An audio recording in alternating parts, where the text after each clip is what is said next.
Hello. During this live class meeting, we had a lot of discussions about measurements, pinpointing, and holding leaders and organizations accountable, and how do we do that exactly. One of my classmates posed a good question about holding the exec leadership team accountable. Of course, we can have a lot of systems in place, a lot of feedback systems, but the challenge is holding executive leadership accountable. As he mentioned, of course, a contractor can probably hold them accountable because that's not their direct report. But when it comes to individuals within the organization, what are some strategies we can implement so that people within the organization can give feedback and hold them accountable as appropriate? So I know some organizations have been implementing things like drop boxes, so truth boxes where employees can voice their concerns and potentially get them heard. The challenge with that is actual implementation of the feedback. Another challenge overall is that everyone cannot be a part of every conversation. So as much as we would love for every person in an organization to have a voice, have a say, be able to say something and it change, that's just not how organizations work. And with super large organizations like 50, 60, 70,000 people, right? It's impossible for everyone to be on these calls or meetings to make changes.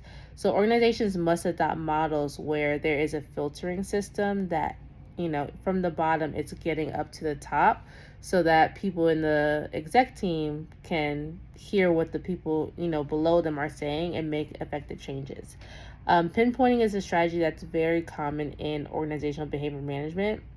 So we don't say it a lot in applied behavior analysis, but it's very common in OBM. I know during residency this past semester, one of my classmates actually proposed her dissertation to replace operational definitions with pinpointing.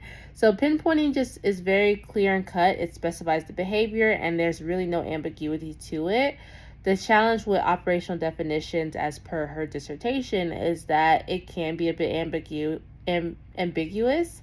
We are using definitions and defining behaviors to the best of our ability, but with pinpointing, it's very specific, it's very clear, it's very measurable. So when it comes to measurement systems within organizations, pinpointing can be helpful because it helps tell us what is wrong, what we need to improve on, and what we need to reduce, and then go from there. One of the questions that's posed in the discussion is, how does misuse of performance data undermine the reinforcement value of measurement information for performers?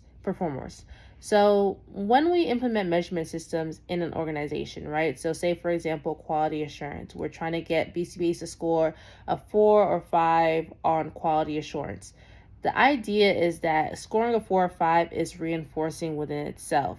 Unfortunately, sometimes this just is more punitive than reinforcing if we're not implementing it the correct way. We want to believe that, doing QA, getting a good score is reinforcing and motivating, but if it's not done correctly, it's not going to be motivating like we want it to be. When we're misusing performance data, right? So when we're not clearly tracking, when it's confusing, when it's ambiguous, when it's not very clear for the BCBAs, and we're changing our performance system, this can reduce the reinforcing component of this system. An example of this, a couple days ago, I got some feedback from the QA team that one of the BCBAs that I lead was not implementing the feedback that was given to him. So when I spoke to him, I said, hey, why are we not implementing the feedback? He was like, well, the measurement was a little bit ambiguous, right? He didn't say those specific words, but that was pretty much the gist of it. Like, there was a big confusion with the measurement system. He was getting feedback from one QA person and some different feedback from another QA person, and the measurement system itself was just very confusing. So even if we want to say, oh, well, if you get a score of 4 or 5, this will be reinforcing, it's not really going to be reinforcing because there's confusion across the whole measurement system. So as leaders, we want to ensure that whatever systems are in place are clear, they're concise, and they're valid. They're measuring exactly what we intend for them to measure. Another question from the discussion is, from a behavior analytic perspective, how does strategy function as a system level antecedent and consequence arrangement? So strategy is basically how we're going to get things done, right? Like, what are we going to do to achieve our goals, to make sure our measurement systems are clear, and to make sure that our systems are progressing the way that we want them to progress, and also getting our employees to do what we need them to do. So basically, by having a clear and concise strategy, this this functions as an antecedent strategy, right?